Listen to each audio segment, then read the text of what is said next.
ನಿಮ್ಮ ಸತ್ಯ ಯುನಿಲೆಟ್ ಅಲ್ಲಿ ಫುಲ್ ಮೂನ್ ಸೇಲ್ ಜೂನ್ 29 ಒಂದು ದಿನ ಮಾತ್ರ. ಸತ್ಯ ಯುನಿಲೆಟ್. ಕೃಷ್ಣ ರೆಡ್ಡಿ ಜಾಯ್ನ್ ಆಗಿದ್ದಾರೆ, KRS ಪಕ್ಷದವರು. ರವಿಕೃಷ್ಣ ರೆಡ್ಡಿ ಸರ್, ನಮಸ್ತೆ, ಕಾರ್ಯಕ್ರಮಕ್ಕೆ ಸ್ವಾಗತ.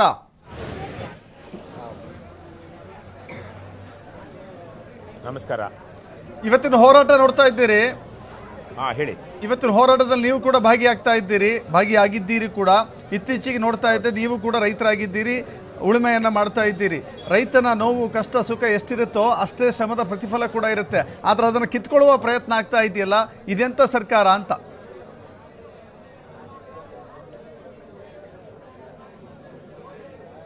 ನೀವೇ ಹೇಳ್ತಿದ್ದೀರಲ್ವ, ಇದೆಂಥ ಸರ್ಕಾರ ಅಂದರೆ ಇದು ನಿಜವಾಗ್ಲೂ ಜನರ ಸರ್ಕಾರವಾ? ಇದು ಯಾರ ಪರವಾಗಿರುವಂಥ ಸರ್ಕಾರ? ಅದನ್ನ ನೀವೇ ಪ್ರಶ್ನೆ ಕೇಳ್ತಾ ಇದ್ದೀರಾ. ಆ ಪ್ರಶ್ನೆಗೆ ನಿಮ್ಮ ಪ್ರಶ್ನೆಯಲ್ಲೇ ಉತ್ತರ ಇದೆ. ಇದು ರಿಯಲ್ ಎಸ್ಟೇಟ್ ಸರ್ಕಾರ. ಯಾವಾಗ KADB, BDA, ಮೂಡಾ, ಈ ತರಹದ್ದು KHB ಇವರೆಲ್ಲ ರೈತರ ಜಮೀನುಗಳನ್ನ ತೆಗೆದುಕೊಂಡು ಅವರೇ ಡೆವಲಪ್ ಮಾಡಿ, ಈಗ ಹಿಂದೆ ಯಾವಲ್ಲ 30-40 ವರ್ಷಗಳ ಹಿಂದೆ ಆ ಥರ ರಿಯಲ್ ಎಸ್ಟೇಟ್ ಇಲ್ಲದೇ ಇದ್ದಂಥ ಸಂದರ್ಭದಲ್ಲಿ ಅವ್ರು ಮಾಡಿದ್ದು ಸರಿ. ಆದರೆ ಇವತ್ತಿನ ಸಂದರ್ಭದಲ್ಲಿ ರಿಯಲ್ ಎಸ್ಟೇಟ್ ಕೆಲಸ ಮಾಡೋದಕ್ಕೆ ಸರ್ಕಾರಗಳು ಎಳೆದಿದೆಯಲ್ಲ, ಇದು ನಿಜಕ್ಕೂ ನಾಚಿಕೆಗೇಡು, ಅವಮಾನಕಾರಿ. ಅದು ಸುಮಾರು 7,500 ಎಕರೆ ಪ್ರದೇಶದಲ್ಲಿ 30 ಲಾಲ್ಬಾಗ್ಗಳು. ಬಹಳ ಜನರಿಗೆ ಲಾಲ್ಬಾಗ್ ಒಳಗಡೆ ಹೋದರೆ ಇಡೀ ಲಾಲ್ಬಾಗ್ ನೋಡ್ಕೊಂಡು ಬರೋದಕ್ಕೆ ಆಗೋದಿಲ್ಲ. 1 ಚದರ ಕಿಲೋಮೀಟರ್ ಇರುವಂತಹದ್ದು. ಅಂತಹ 30 ಲಾಲ್ಬಾಗ್ಗಳಷ್ಟು ವಿಸ್ತೀರ್ಣದ ಪ್ರದೇಶವನ್ನು ಇವರು ನೆಲಸಮ ಮಾಡಿ ಇಲ್ಲಿರುವಂಥ ಲಕ್ಷಾಂತರ ತೆಂಗಿನ ಮರಗಳು, ಅಡಿಕೆ ಮರಗಳು, ಹಲಸಿನ ಮರಗಳು, ಮಾವಿನ ಮರಗಳನ್ನು ನೆಲಸಮ ಮಾಡಿ ಇಲ್ಲಿ ಹೈನುಗಾರಿಕೆ ಮೇಲೆ, ರೇಷ್ಮೆ ಬೆಳೆ ಮೇಲೆ ಜೀವನ ಕಟ್ಟಿಕೊಂಡಿರುವಂಥ ರೈತರ ಬದುಕುಗಳನ್ನು ಮೂಲೋತ್ಪಾಟನೆ ಮಾಡಿ ಯಾರ ಸಮಾಧಿಯ ಮೇಲೆ ಇವರು ಈ ಮಹಲುಗಳನ್ನು ಕಟ್ಟೋದಕ್ಕೆ ಹೋಗ್ತಾ ಇದ್ದಾರೆ. DK ಶಿವಕುಮಾರ್ ಅವರು ಹೊಸದಾಗಿ ಮುಖ್ಯಮಂತ್ರಿ ಆಗಿದ್ದಾರೆ. ನಾವು ಅವರಿಗೆ ಶುಭವನ್ನು ಹಾರೈಸೋಣ. ಯಾಕಂದರೆ ರಾಜ್ಯಕ್ಕೆ ಒಳ್ಳೆಯದಾದರೆ ಅವ್ರಿಗೂ ಒಳ್ಳೆಯದಾಗುತ್ತೆ ಅಂದರೆ ರಾಜ್ಯಕ್ಕೂ ಒಳ್ಳೆಯದಾಗುತ್ತೆ.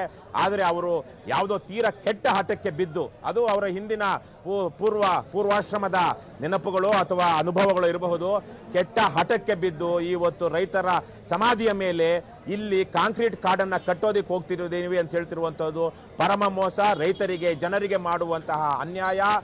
ಇಲ್ಲಿ ಇವತ್ತು ಮಾಡಬೇಕು ಅಂದರೆ ಬೇರೆ ಖಾಸಗಿಯವ್ರು ಮಾಡ್ದಂಗೆ 50 ಎಕರೆ, 100 ಎಕರೆ, 200 ಎಕರೆ ಈ ತರಹದಲ್ಲಿ ಒಂದು ಸಣ್ಣದಾಗಿ ಎಲ್ಲೆಲ್ಲಿ ಆ ಜಾಗ ರೈತರು ಕೊಡೋದಕ್ಕೆ ಸಿದ್ಧ ಇದ್ದಾರೋ ಅಂಥದನ್ನ ತಗೊಳ್ಳಿ.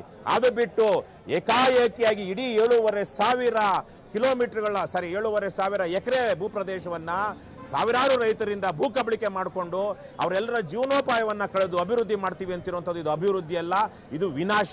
ಸರಿಗೆ ನೀವು ಕುಳಿತಿರುವ ಜಾಗದಿಂದ ಕನಕಪುರ ತುಂಬಾ ಏನು ದೂರ ಇಲ್ಲ. ಕನಕಪುರದವರು ಭೂಮಿ ಉಳಿಸ್ಕೊಳ್ಬೇಕಂತೆ, ಬಿಡದಿಯವರು ಭೂಮಿ ಕೊಡ್ಬೇಕಂತೆ. ಏನಿದು ನೀತಿ?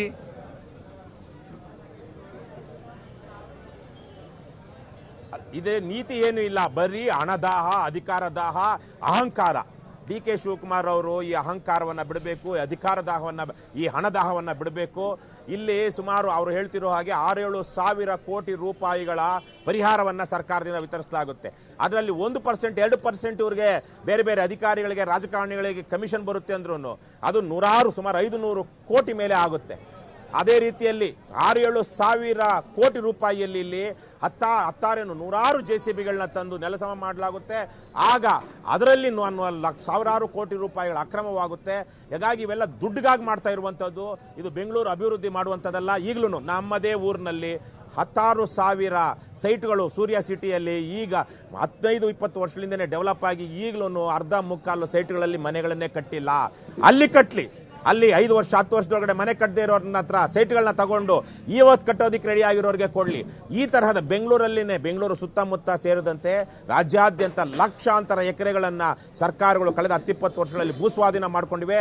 ಇವತ್ತಿಗೂ ಆ ಲಕ್ಷಾಂತರ ಎಕರೆಗಳಲ್ಲಿ ಯಾವುದೇ ರೀತಿ ಅಭಿವೃದ್ಧಿ ಆಗಿಲ್ಲ, ಕಾರ್ಖಾನೆಗಳು ಬಂದಿಲ್ಲ, ಲೇಔಟ್ಗಳಲ್ಲಿ ಮನೆಗಳ ನಿರ್ಮಾಣ ಆಗಿಲ್ಲ. ಹಾಗಾಗಿ ಇದನ್ನು ಕೇವಲ ಇವತ್ತು ಭೂಮಿ ಹೊಡೆದು ಮುಂದಿನ ದಿನಗಳಲ್ಲಿ ದುಡ್ಡು ಮಾಡೋದಕ್ಕೆ ಮಾಡ್ತಾ ಇರುವಂಥದ್ದು. ಇಲ್ಲಿ ರೈತರು 16,000 ರೈತರು ನೇರ ಅವಲಂಬನೆ, ಪರೋಕ್ಷ ಅವಲಂಬನೆ ಅಲ್ಲ, ಪ್ರತ್ಯಕ್ಷ ಅವಲಂಬನೆ ಭೂಮಿಯ ಮೇಲೆ. 1 ಎಕರೆ 2 ಎಕರೆ ಜಮೀನು ಇರುವಂಥವ್ರು ಇಲ್ಲಿ 50,000ದಿಂದ ಲಕ್ಷ ರೂಪಾಯಿ ತನಕ ಮಾಸಿಕ ಆದಾಯ, ವಾರ್ಷಿಕ ಆದಾಯ ಅಲ್ಲ, ಮಾಸಿಕ ಆದಾಯ 50,000ದಿಂದ ಲಕ್ಷ ರೂಪಾಯಿ ತನಕ ಅವರು ದುಡಿಮೆ ಮಾಡ್ತಾ ನಿಮ್ಮ ಇಡೀ ಕುಟುಂಬ, ಮಕ್ಕಳು, ಮನೆಯವರೆಲ್ಲ ದುಡಿಮೆ ಮಾಡ್ತಾ ಒಂದು ಗೌರವ ಘನತೆಯ ಬದುಕನ್ನು ಕಟ್ಕೊಂಡಿದ್ದಾರೆ. ಅದನ್ನು ನಾಶ ಮಾಡಿ ಅವರನ್ನು ಮುಂದಿನ ದಿನಗಳಲ್ಲಿ ಇಲ್ಲಿ ಪಕ್ಕದಲ್ಲಿರುವಂತಹ ಫ್ಯಾಕ್ಟ್ರಿಗಳಿಗೆ ಕಸ ಗುಡಿಸೋದಕ್ಕೆ, ಯಾಕಂದರೆ ಕಸ ಗುಡಿಸೋದು ವಾಚ್ಮನ್ ಕೆಲಸಕ್ಕೂ ಇವ್ರು ಲಾಯಕ್ಕಿಲ್ಲ. ಎಷ್ಟೋ ಜನ, ಯಾಕೆಂದರೆ 40-50 ವರ್ಷ ದಾಟಿರೋರು ಭಾಳ ಜನ ಇಲ್ಲಿರೋರೆಲ್ಲನೂ ಪಂಚೆ ಕಟ್ಟಿಕೊಂಡು ಉಳುಮೆ ಮಾಡುವಂಥ ಜನ, ಅವರು ಏನು ಪ್ಯಾಂಟ್ ಹಾಕ್ಕೊಂಡು ಹೋಗಿ ವಾಚ್ಮನ್ ಕೆಲಸ ಮಾಡೋದಕ್ಕಾಗುತ್ತಾ? ಇಲ್ಲಿರುವಂಥ ಸುತ್ತಮುತ್ತ ಫ್ಯಾಕ್ಟ್ರಿಗಳಲ್ಲಿ ಈ ತರಹದ ಅವರ ಯೋಗ್ಯತೆಗೆ, ಅರ್ಹತೆಗೆ, ಇಷ್ಟು ದಿವಸ ಬದುಕಿದಂಥ ಘನತೆಯ ಬದುಕಿಗೆ ವಿರುದ್ಧವಾಗಿ ಅವರು ತಮ್ಮ ಜೀವನೋಪಾಯವನ್ನು ಕಂಡುಕೊಳ್ಬೇಕಾಗಿದೆ. ಇದು ತೀರಾ ಅವಮಾನಕಾರಿಯಾದದ್ದು. ಘನತೆಯಿಂದ ಮನುಷ್ಯ ಬದುಕೋದಿಕ್ಕೆ ಈ ದೇಶದ ಸಂವಿಧಾನದಲ್ಲಿ ಹಕ್ಕಿದೆ. ಆಸ್ತಿಯನ್ನು ಇಟ್ಕೊಳ್ಳೋದಕ್ಕೆ ಹಕ್ಕಿದೆ. ಜನರ ಅವರ ಪೂರ್ವಿಕರಿಂದ ಬಂದಂತಹ, ತಾವು ಸ್ವತಃ ಸ್ವಯಾರ್ಜಿತವಾಗಿ ದುಡಿದಂಥ ಆಸ್ತಿಯನ್ನು ಕಿತ್ಕೊಳ್ಳೋದಕ್ಕೆ ಸರ್ಕಾರಕ್ಕೆ ಎಲ್ಲ ಹಕ್ಕಿದೆ. ಏನೋ ಗ್ರೇಟರ್ ಗುಡ್ ಅಂತೇಳಿ ಬಹುಜನರಿಗೆ ಉಪಯೋಗ ಆಗುತ್ತೆ. ಏನು ಉಪಯೋಗ ಆಗುತ್ತೆ ರಿಯಲ್ ಎಸ್ಟೇಟಿಂದ? ಇವತ್ತು ಬೆಂಗಳೂರಲ್ಲಿ 16,000 ಜನ ರಿಯಲ್ ಎಸ್ಟೇಟ್ ಡೆವಲಪ್ ಮಾಡಿದ್ದಾರೆ. ಏನಿಲ್ಲ ಅಂದ್ರೂ ಬೆಂಗಳೂರಿಂದ 50 ಕಿಲೋಮೀಟರ್ ಪಾಸ್ತೆಯಲ್ಲಿ 50,000 ಎಕರೆಗಳಿಗಿಂತ ಜಾಸ್ತಿ ಬೆಂಗಳೂರಲ್ಲಿ ರಿಯಲ್ ಎಸ್ಟೇಟ್ ಡೆವಲಪ್ ಆಗಿದೆ. ಸರ್ಕಾರ ಯಾಕೆ ಮಾಡ್ಬೇಕು ಅದನ್ನ? ಹಾಗಾಗಿ ಸರ್ಕಾರ ಇಂತಹ ನೀಚ ದಂಧೆ, ಇವತ್ತು ರಿಯಲ್ ಎಸ್ಟೇಟ್ ಅಂದ್ರೆ ಮೋಸದ ದಂಧೆ, ನೀಚದ ದಂಧೆ, ತಲೆ ಹುಡುಕರ ದಂಧೆ ಅಂತ ದಂಧೆ ಮಾಡೋದು ಬಿಟ್ಟು ಸರ್ಕಾರ ಇವತ್ತು ಹೆಂಡಾ ಸಾರೆ MSIL ಮೂಲಕ ಮಾರುತ್ತಲ್ಲ, ಅದಕ್ಕಿಂತ ನೀಚವಾದ ದಂಧೆಗಳು ಇವೆಲ್ಲ. ಅಂತಹದನ್ನ ಬಿಟ್ಟು ಖಾಸಗಿ ಅವರು ಡಿಬೇಟ್ ನಲ್ಲಿ ಒಂದು ವಿಚಾರ ಪ್ರಸ್ತಾಪ ಮಾಡ್ತಿದ್ದೆ ನಾನು. By birth I am agriculturist ಅಂತ ಹೇಳುವಂತ DK ಶಿವಕುಮಾರ್ ಅವರಿಗೆ ರೈತರ ಭಾವನೆಗಳು ಅರ್ಥ ಆಗ್ತಾ ಇಲ್ವಾ? By birth I am agriculturist ಅಂತ ಹೇಳ್ತಾರೆ ಅವ್ರು ಮಾತನಾಡ್ತಾ. ಒಂದು ನಿಮಿಷ, ಕರೆಕ್ಟ್. ಅವರು ಅವರ ಮೇಲೆ EDನೋ ITನೋ ದಾಳಿ ಆದಾಗ ಏನು ಹೇಳಿದ್ರು? ನನಗೆ ಇಲ್ಲಿ ತನಕ ನಾನು ಸಂಪಾದನೆ ಮಾಡಿರೋದು ಕೃಷಿಯ ಮೇಲೆ. ಅವರು ಯಾವ ರೀತಿಯಲ್ಲಿ ಹಣ ಮಾಡಿದ್ರೋ ಗೊತ್ತಿಲ್ಲ, ಆದರೆ ಕೃಷಿಯಲ್ಲಿ ನೀವು ಹಣ ಸಂಪಾದನೆ ಮಾಡಿದ್ದೀರಿ ಅಂತ ಹೇಳಿದ್ರೆ ಆ ಹಣಕ್ಕೆ ಟ್ಯಾಕ್ಸ್ ಕಟ್ಟುವ ಹಾಗಿಲ್ಲ. 150-200 ಕೋಟಿನೂ ಅವರು ಆದಾಯ ಮೀರಿದ ಆಸ್ತಿ ಅಂತ ದುಡ್ಡು ಬಂದಾಗ ಇದನ್ನ ನಾನು ಕೃಷಿಯಿಂದಾನೇ ಸಂಪಾದನೆ ಮಾಡಿದೆ ಅಂತ ಹೇಳಿದ್ರು. ಯಾವ ತರ ಕೃಷಿಯಿಂದ? ಈ ತರ DK ಶಿವಕುಮಾರ್ ಅವರು ಅವರು ಅವರ ಕುಟುಂಬದವರು ರೈತರೇ. ಬದನೆಕಾಯಿ ಬೆಳೆದ್ರ ಅಂತ, ಯಾಕಂದ್ರೆ ಬದನೆಕಾಯಿ ಫೈಟ್ ನಡೀತಾ ಇದೆ DK ಶಿವಕುಮಾರ್ ಹಾಗೂ HD ಕುಮಾರಸ್ವಾಮಿ ಅವರ ಮಧ್ಯೆ. ಅವ್ರು ಬದನೆಕಾಯಿ ಬೆಳೆದ್ರಂತೆ, ಇವ್ರು ಬದನೆಕಾಯಿ ಬೆಳೆದ್ರಂತೆ. DK ಶಿವಕುಮಾರ್ ಕೂಡ ಬದನೆಕಾಯಿ ಬೆಳೆದ್ರ, ಚಿನ್ನದ ಬದನೆಕಾಯಿ ಇರ್ಬೇಕು ಮೋಸ್ಟ್ಲಿ ಅದು.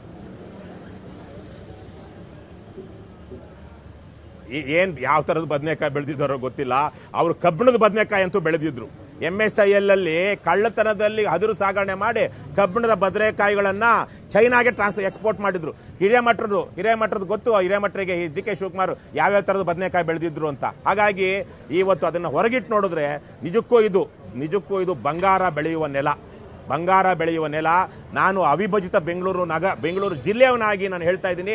ಇಡೀ ನಮ್ಮ ಇವತ್ತಿನ 3 ಜಿಲ್ಲೆಗಳೇನಿದೆ, ಬೆಂಗಳೂರು ನಗರ, ಬೆಂಗಳೂರು ಗ್ರಾಮಾಂತರ ಮತ್ತು ಬೆಂಗಳೂರು ದಕ್ಷಿಣ, ಈ 3 ಜಿಲ್ಲೆಗಳ ವ್ಯಾಪ್ತಿಯಲ್ಲಿ ಇಲ್ಲಿ ಬೈರಮಂಗಲ, ಕಂಚುಗಾರನಹಳ್ಳಿ ವ್ಯಾಪ್ತಿಯಲ್ಲಿ ಇರುವಂತಹ ಪ್ರಕೃತಿ ಸೌಂದರ್ಯ ಆಗಲಿ, ವೈವಿಧ್ಯತೆ ಆಗಲಿ, ಹಸಿರಾಗಲಿ, ನಿಜವಾದ ಮಲೆನಾಡು, ಬೆಂಗಳೂರಿನ ಮಲೆನಾಡು ಇದು. ನನಗೆ ಆ ಊರವರು ಇಲ್ಲಿ ಕರ್ಕೊಂಡು ಹೋದಾಗ ಮೊದಲ ಸಲ ಯಾರೋ ಪುಂಗಿ ಊದ್ತಾ ಇದ್ದಾರೆ ಅಂದ್ಕೊಂಡೆ ನಾನು. ನಿಜವಾಗ್ಲೂ ಹೇಳಬೇಕು ಅಂದರೆ ನಮಗೆ ಕಿವಿ ಮೇಲೆ ಹೂ ಇಡ್ತಾ ಇದ್ದಾರೆ ಇವರು, ಎಲ್ರಿ ಮಲೆನಾಡು ನಮ್ಮ ಭಾಗದಲ್ಲಿ ಅಂತ. ಆದರೆ ನನ್ನ ಕಣ್ಣು ತೆರೆಸ್ತು ಅವತ್ತು ನಾವಿಲ್ಲಿ ಮಾಡಿದಂತಹ ಪ್ರವಾಸ. ಅದಾದ್ಮೇಲೆ ನಮ್ಮ ಬೈಕ್ ಜಾಥಾದಲ್ಲಿ ನೀವು ನೋಡಿದ್ರಿ, ನೂರಾರು ವಿಡಿಯೋಗಳನ್ನ ಮಾಡಿದ್ರು. ಇವಾಗ ನೀವೆಲ್ಲ ಮಾಧ್ಯಮದವ್ರು ಬಂದು ಅಲ್ಲಿ ಓವರ್ ಹೆಡ್ ಟ್ಯಾಂಕ್ ಮೇಲೆ ನಿಂತ್ಕೊಂಡ್ರೆ ಸುಮಾರು 10 ಕಿಲೋಮೀಟರ್ ರೇಡಿಯಸ್ ನಲ್ಲಿ ನಿಮಗೆ ಕಾಣಿಸುತ್ತೆ ಇಂತಹ ಪ್ರಕೃತಿ ಸೌಂದರ್ಯವನ್ನು. ಹೋಗಿ ಇವರು ಬಂಜರು ಭೂಮಿ, ಬರಡು ಭೂಮಿ ಅಂತೇಳಿ ಈ ತರಕ್ಕೆ ಮಾಡ್ತಾರೆ DK ಶಿವಕುಮಾರ್ ಅವ್ರಿಗೆ. ಅವರು DK Shivakumar when he was a MLA or opposition leader or somebody, I wouldn't have cared. ಅವರೀಗ ರಾಜ್ಯದ ಮುಖ್ಯಮಂತ್ರಿ. ಇಂತಹ ಅಪ್ಪಟ ಹಸಿ ಸುಳ್ಳುಗಳನ್ನು ಹೇಳೋದು, ಜನರನ್ನ ದಿಕ್ಕು ತಪ್ಪಿಸೋದು ಅಂತನ್ನ DK ಶಿವಕುಮಾರ್ ಮುಖ್ಯಮಂತ್ರಿಯಾಗಿ ಮಾಡಬಾರ್ದು. It is beneath his dignity. ಅವರು ಒಬ್ಬ ಮುಖ್ಯಮಂತ್ರಿಯಾಗಿ ಯಾರೇ ಆಗಿರಲಿ ಮುಖ್ಯಮಂತ್ರಿ ಆದಂಥವ್ರು ಬಹಳ ಗೌರವ, ಘನತೆಯಿಂದ, ಮಾತೃ ಹೃದಯದಿಂದ, ನ್ಯಾಯದಿಂದ ನಡ್ಕೊಳ್ಬೇಕು. DK ಶಿವಕುಮಾರ್ ಅವರು ಯಾವುದೋ ಒಂದು ದುರ್ಯೋಧನನ ಮಾದರಿಯ ಆಟ, ದುರ್ಯೋಧನ ಆಟ ಬಿಡಬೇಕು. ಅವ್ರು ಒಳ್ಳೇದಾಗ್ಲಿ. ಅವರು ಸಾಕಷ್ಟು ಕಷ್ಟಗಳನ್ನು ಅನುಭವಿಸಿ ಬಂದಿದ್ದಾರೆ. ಬಹುತೇಕ ಅವರೆಲ್ಲ ಕಷ್ಟಗಳು ಸ್ವಯಾರ್ಜಿತವಾದದ್ದೇ. ಹಾಗಾಗಿ ಪಶ್ಚಾತ್ತಾಪ ಪಟ್ಟು ವಿಚಾರದಲ್ಲಿ ನಡೀತಾ ಇರುವಂತಹ ಹಗ್ಗಜಗ್ಗಾಟ ಹೋರಾಟವನ್ನು ನೋಡ್ತಾ ಇದ್ವಿ ನಾವು. ಅಲ್ಲಿ ಸ್ಥಳೀಯ ಹೋರಾಟಗಾರರನ್ನ, ಜೊತೆಗೆ ಅಲ್ಲಿ ಹೋಗಿರುವಂತಹ ಹೋರಾಟಗಾರ ಪ್ರತಿಯೊಬ್ಬರನ್ನ ಮಾತನಾಡಿಸ್ತಾ ಇದ್ದೀವಿ. ಡಿಬೇಟ್ ಮುಂದುವರಿಯುತ್ತೆ ಬ್ರೇಕ್ ಆದ್ಮೇಲೆ.